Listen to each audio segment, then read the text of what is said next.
लंकेश रावण के आज्ञानुसार उसके 4 पुत्र त्रिशिरा, अतिकाय, देवांतक तथा नरांतक अपने 2 चाचाओं महोदर एवं महापार्श्व के साथ युद्ध करने के लिए चले। उनके पीछे हाथियों, घुड़सवारों, रथों की एवं पैदल सेना थी। युद्धभूमि में उनका सामना करने के लिए वानरों की अपार सेना पत्थरों, शिलाओं तथा बड़े बड़े वृक्षों को लिए तैयार खड़ी थी। राक्षस सेना को देखते ही उन्होंने भयंकर गर्जना की और वे शत्रुओं पर टूट पड़े। वानरों के पत्थरों एवं वृक्षों द्वारा किए जाने वाले आक्रमण के प्रत्युत्तर में राक्षस बाणों, लौह मुद्गरों तथा अन्य शस्त्रों से वार करने लगे। इस भयंकर युद्ध के परिणाम स्वरूप थोड़ी ही देर में संपूर्ण रणभूमि रक्त रंजित हो गई। राक्षस सेनानायकों ने इतनी भीषण मारकाट मचाई कि चारों ओर वानरों के हताहत शरीर दिखाई देने लगे। राक्षस सैनिकों की भी ऐसी ही दशा थी। उनके घायल शरीर वानरों के शरीरों के साथ मिलकर एक विभत्स दृश्य उत्पन्न कर रहे थे। जिनके अस्त्र शस्त्र समाप्त हो जाते थे या नष्ट हो जाते थे, वे परस्पर भिड़कर लात घूंसों का प्रयोग करने लगते थे। राक्षस वानरों की पूंछ पकड़कर उन्हीं से अन्य वानरों को मारते थे तो वानर राक्षसों की टांगे पकड़कर उन्हें घमाते हुए अन्य राक्षसों पर वार करते थे। उस समय दोनों दल के पराक्रमी सैनिक निर्भय होकर शत्रुओं का विनाश करने में जुटे हुए थे। जब वानर सेनानायकों ने राक्षसों को भारी संख्या में मार डाला तो रावण के पुत्र नरांतक ने क्रोध में भरकर अपने रणकौशल का प्रदर्शन करते हुए थोड़ी ही देर में सहस्त्रों वानरों को मार गिराया। इससे वानर सेना में हाहाकार मच गया। ये हाहाकार सुन अंगद ने क्रोधित होकर नरांतक को ललकारा। अंगद की ललकार सुनकर नरांतक ने गरजते हुए उसके वक्ष पर प्रास का वार किया, किंतु अंगद ने फुर्ती से प्रास को तोड़कर नरांतक के रथ पर ऐसी लात जमाई कि उसका रथ पृथ्वी पर लुढ़क गया और उसके चारों घोड़े गिरकर मर गए। नरांतक रथ से कूद पड़ा और अंगद के सिर पर घूंसे ही घूंसे बरसाने लगा। तब अंगद ने भी बड़े जोर से उसकी छाती में घूंसा मारा, जिससे उसकी आंखों की पुतलियां फिर गईं। वह रक्त वमन करता हुआ पृथ्वी पर ऐसा गिरा कि फिर वह कभी जीवित नहीं उठ सका। नरांतक के मरते ही वानर सेना ने हर्षनाद किया। नरांतक के वध होते ही हाथी पर सवार रावण का भाई महोदर अंगद की ओर बढ़ा। भाई की मृत्यु का प्रतिशोध लेने के लिए देवांतक और त्रिशिरा भी अपने अपने रथ दौड़ाते हुए अंगद को मारने के लिए झपटे। तीनों महारथी एक साथ अंगद पर बाण छोड़ने लगे। तीनों के आक्रमणों का मुकाबला करते हुए अंगद ने सबसे पहले महोदर के हाथी को एक ऐसी लात जमाई कि वह गंभीर गर्जना करता हुआ मैदान से भाग निकला। अंगद ने भागते हुए हाथी के दांत उखाड़कर उनसे ही शत्रु का संहार करना आरंभ कर दिया। जब हनुमान ने अंगद को 3 महारथियों से घिरा देखा तो उन्होंने लपककर देवांतक की छाती में इतने जोर का मुक्का मारा कि वह वहीं तड़प कर ठंडा हो गया। अपनी आंखों के सामने देवांतक को इस प्रकार मरते देखकर त्रिशिरा और महोदर के नेत्रों से ज्वाला फूटने लगी। उन दोनों ने भयंकर बाणों की मार से अंगद, हनुमान सहित अनेक सेनानायकों को व्याकुल कर दिया। नील ने अपने वीरों को इस प्रकार घायल होते देख खिलखिलाकर एक बहुत भारी शिलाखंड उखाड़ा। फिर उसे महोदर के सिर पर दे मारा। उसके नीचे महोदर पिसकर मर गया। इसके मरने पर त्रिशिरा ने वानर सेना पर एक साथ अनेक बाण छोड़े, किंतु इस समय वानर सेना का साहस बढ़ा हुआ था और नरांतक, देवांतक तथा महोदर जैसे सेनापतियों के मारे जाने के कारण राक्षस सेना के पैर उखड़ने लगे थे।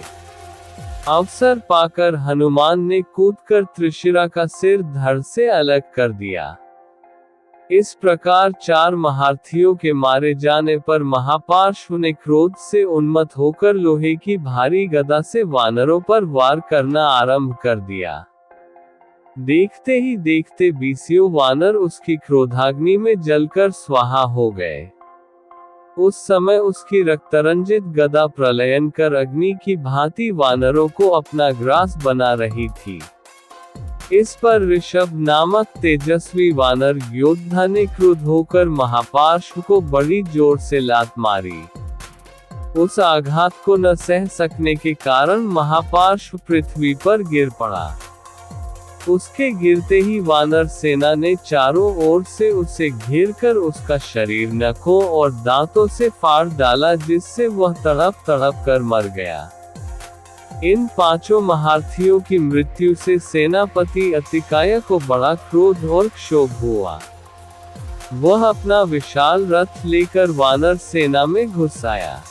उसे अपने बल पर बड़ा गर्व था, क्योंकि वह अनेक बार देवताओं और दानवों को लोहे के चने चबवा चुका था। उसके भयंकर संहार से त्रस्त वानर सैनिक त्राही त्राही करते हुए रामचंद्र जी के पास पहुंचे। उसके विराट रूप और अद्भुत रणकौशल को देखकर उन्होंने विभीषण से पूछा, हे विभीषण, ये पर्वताकार अद्भुत वीर सेनानी कौन है जो वानर सेना का प्रलयन कर विनाश कर रहा है? विभीषण ने बताया, ये रावण का पुत्र अतिकाय है। मंदोदरी इसकी माता है। साहस और पराक्रम में ये रावण से किसी भी प्रकार कम नहीं है। इसने अपनी तपस्या के बल पर दिव्य कवच तथा रथ प्राप्त किए हैं। सहस्त्रों बार इसने देवताओं और दानवों को परास्त किया है।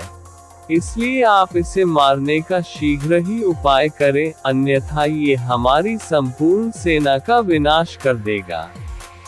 इतने में वानर सेना में अभूतपूर्व मारकाट मचाता हुआ अतिकाय रामचंद्र जी के पास अपना रथ दौड़ाता आ पहुंचा और उनसे क्रोध तथा गर्वपूर्वक बोला, हे तुच्छ मनुष्यों, तुम दोनों भाई मेरे हाथों से क्यों इन बेचारे वानरों का नाश कराते हो? इन्हें मारने में न तो मेरा पराक्रम है और न मेरी कीर्ति ही है। इसलिए मैं तुमसे कहता हूँ कि यदि तुम में युद्ध करने की क्षमता और साहस हो तो मेरे साथ युद्ध करो, अन्यथा लौट जाओ और वानर सेना से युद्ध बंद करने के लिए कह दो।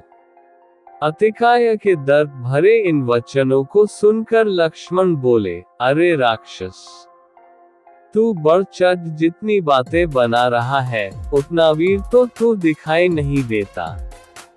तेरा सिर तेरे धड़ से मैं उसी प्रकार अलग कर दूंगा जिस प्रकार आंधी पके हुए ताड़ के फल को गिरा देती है। संभाल अपने अस्त्र शस्त्र और देख, मेरे बाण तेरे वक्ष का कैसे रक्तपान करते हैं।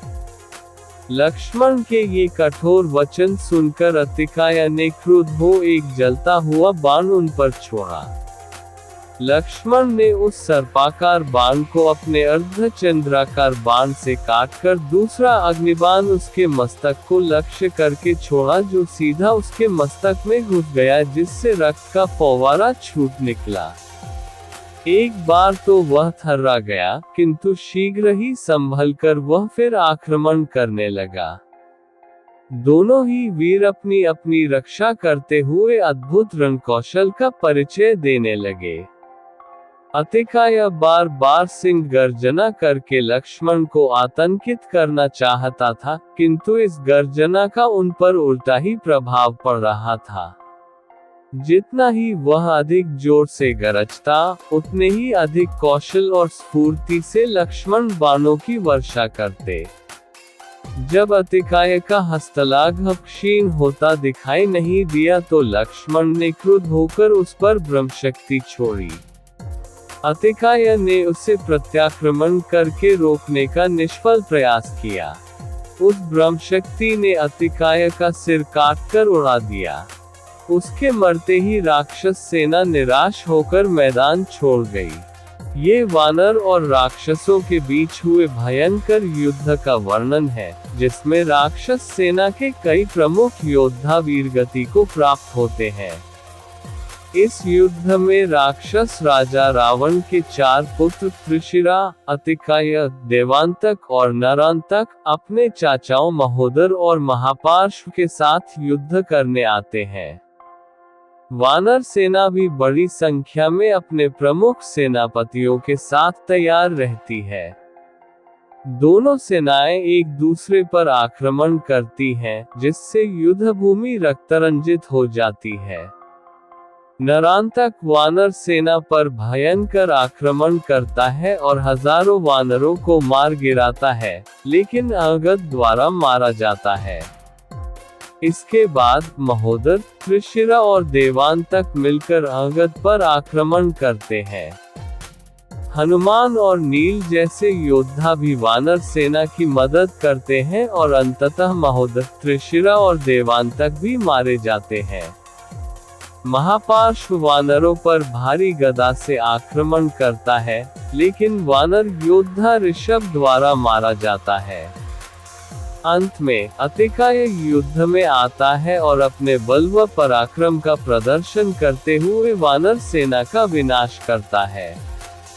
विभीषण उसे पहचानते हुए बताते हैं कि वह रावण का पुत्र है और अत्यंत बलशाली है। लक्ष्मण उसे युद्ध में ललकारते हैं और अंततः ब्रह्मशक्ति का उपयोग कर अतिकाय का सिर धड़ से अलग कर देते हैं। अतिकाय के मारे जाने पर राक्षस सेना हताश होकर